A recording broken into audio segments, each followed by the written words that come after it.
everyone, welcome to back my channel. I hope everyone is having a wonderful day. Before starting the video, please go ahead and hit the subscribe button and give this video a thumbs up. John Travolta, Jamie Lee Curtis, and numerous other celebrities have paid tribute to Cheers star Kirstie Alley following her death from cancer at age 71. Kirstie was one of the most special relationships I've ever had, said Mr. Travolta, who starred with Alley in The Look, Who's Talking films, and remained a close friend. I love you, Kirstie. I know we will see each other again. Alley's Cheers co-star Kelsey Grammer likewise told Variety, I always believed grief for a public figure is a private matter, but I will say I loved her. Jamie Lee Curtis, who worked with Alley on the TV show Scream Queens, also hailed her as a great comic foil in the show and a beautiful mama bear in her very real life. Curtis added, we agreed to disagree about some things, but had a mutual respect and connection. Sad news. Other celebrities who paid tribute included country singer Travis Tritt, Terminator 2 actor Robert Patrick, Community actor Yvette Nicole Brown, comedian Larry the Cable Guy, and radio and TV host Adam Carolla. Handmaid's Tale actor Eva Carradine credited Alley with launching her career, adding that she threw the best parties and gave parakeets as our rap gift, while Wicked and West Wing star Kristen Chenoweth said she was completely devastated. Alley's children confirmed on Monday night that she had died following a short battle with cancer, which was only recently discovered. They said, she was surrounded by her closest family and fought with great strength, leaving us with a certainty of her never-ending joy of living and whatever adventures lie ahead. The Kansas-born actor had starred with Mr. Travolta in 1989's Look, Who's Talking, and its two sequels. Both were members of the Church of Scientology, which ends Alley joining 4 years after him in 1979. In 2015, Alley described Mr. Travolta as the greatest love of her life, saying she had fallen in love with him during filming in 1989, but resisted an affair for the sake of both their marriages.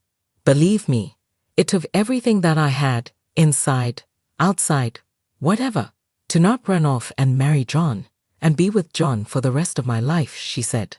When asked why she didn't leave her former husband earlier, they divorced in 1997, she said, because I feel like when you marry someone you're supposed to work hard at it, and you're supposed to make it work.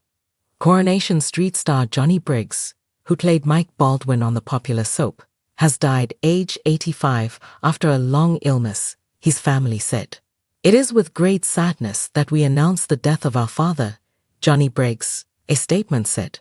He passed away peacefully this morning after a long illness, with family by his side. He was 85. Briggs's family requested privacy in order to quietly grieve as a family and remember the wonderful times we had with him. First appearing in Coronation Street in 1976, Briggs went on to star in 2,349 episodes of the soap, leaving in 2006. He cited the intense filming schedule as the reason for his departure.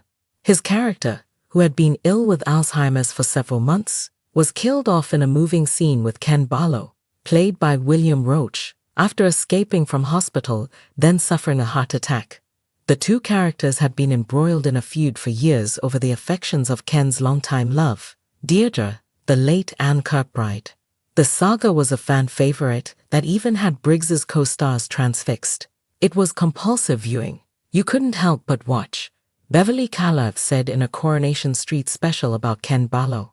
They were natural enemies, those two, and I never knew how much of it was for real. Amanda Barry said, the feud was so famous that it regularly made national headlines. When Deirdre eventually chose Ken in February 1983, the news was announced on the message board at Old Trafford during the League Cup's semi-final between Manchester United and Arsenal. The message read, Ken and Deirdre reunited, Ken 1 Mike 0, prompting roars of approval from the crowd. Briggs, who also had roles in Carry On Films and Holby City, received a Lifetime Achievement Award at the British Soap Awards in 2006. Rapper Double K has died aged 43, according to reports. One half of Los Angeles hip-hop duo People Under the Stairs, Double K, born Michael Turner, died at home on Saturday, 30 January, according to the Los Angeles County Medical Examiner coroner. J.D. Mark Love, a friend, claimed he died in his sleep. An official cause of death has not been disclosed. Double K formed People Under the Stairs with this one, Christopher Portugal, in 1997. Their debut album, The Next Step, was released in 1998. Person and best friend all in one. To spend the rest of my life laughing and going on adventures with you was just it for me. Everything made sense with you, she said. You made me laugh like no one else, and you loved me in such a way that I will forever just be grateful for. Being loved by you was a bonus, but I can proudly say you are the most incredible person that I have ever met and had the pleasure of being in love with. She concluded, you have my heart forever. Thank you for loving me.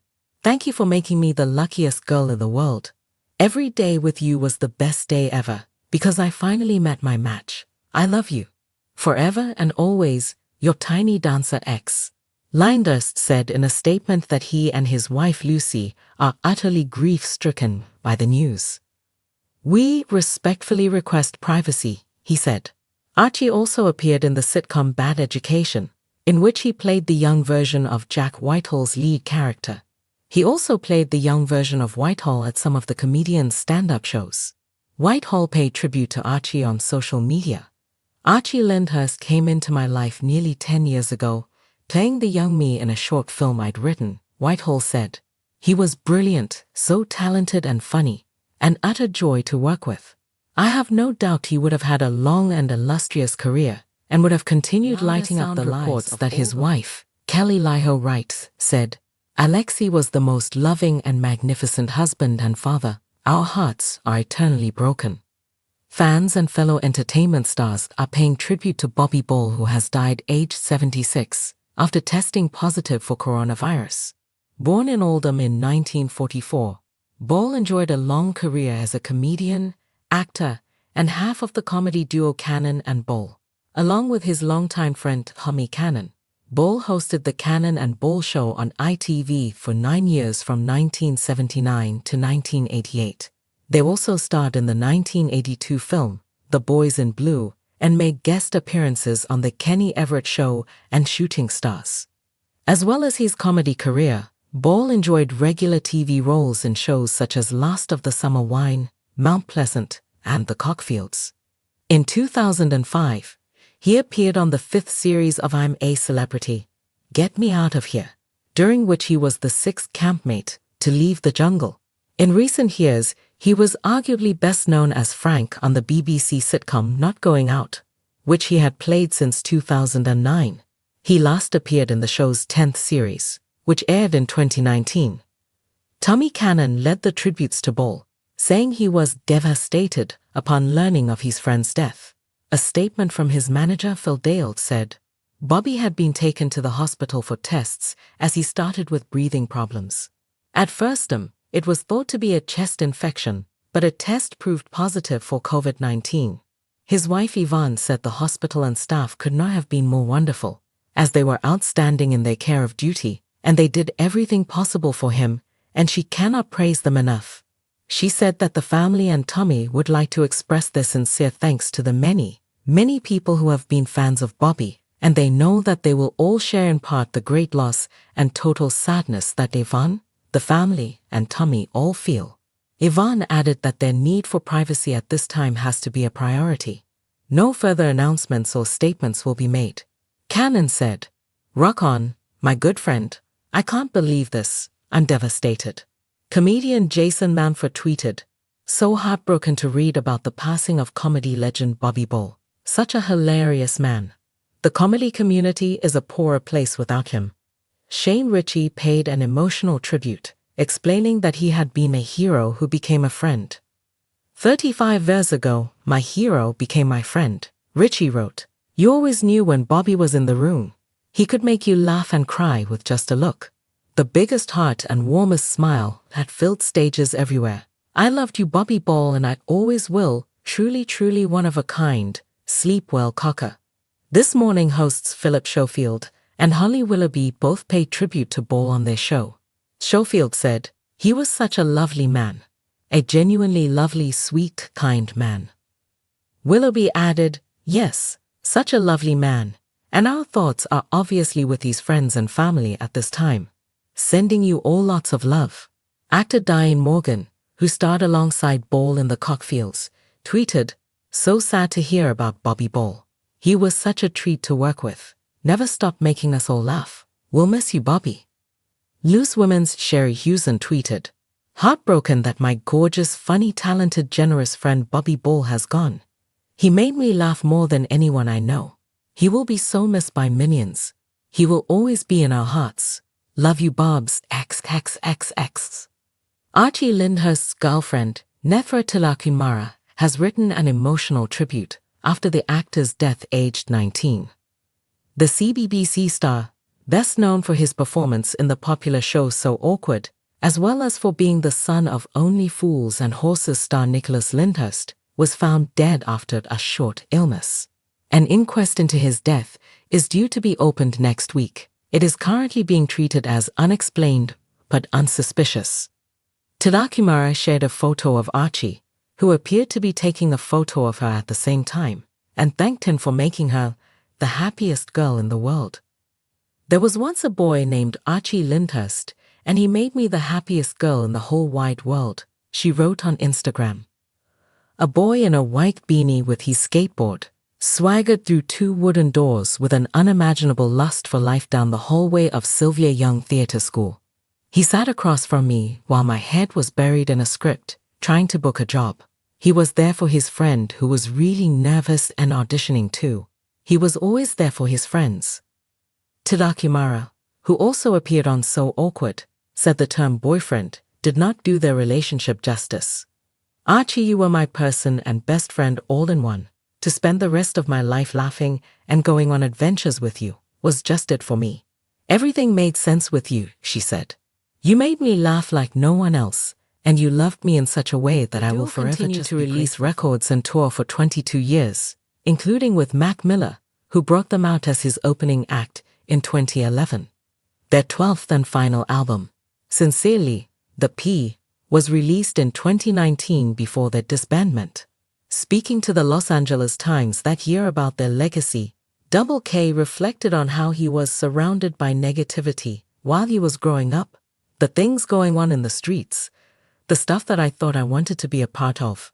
I decided that this was more important. I just holed up in my room, listening to music, and then I met this dude, and I had somebody else to listen to music with," he said, referring to this one.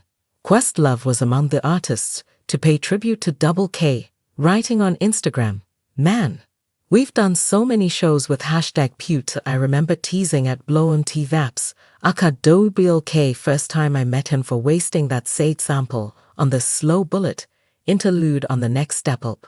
He continued, "Such a good dude. Celebrate his legacy and blast people under the stairs, keepers of the torch. Rest in beats Double K. Very apropos for him to cut up #Catch a Groove on the original 12-inch pressings. Thank you for your service." Public Enemy's Chuck D tweeted, "Double K, a great young man, dedicated to the craft. Gone too soon. His aunt happened to be a good friend of mine, and he comes from good folk."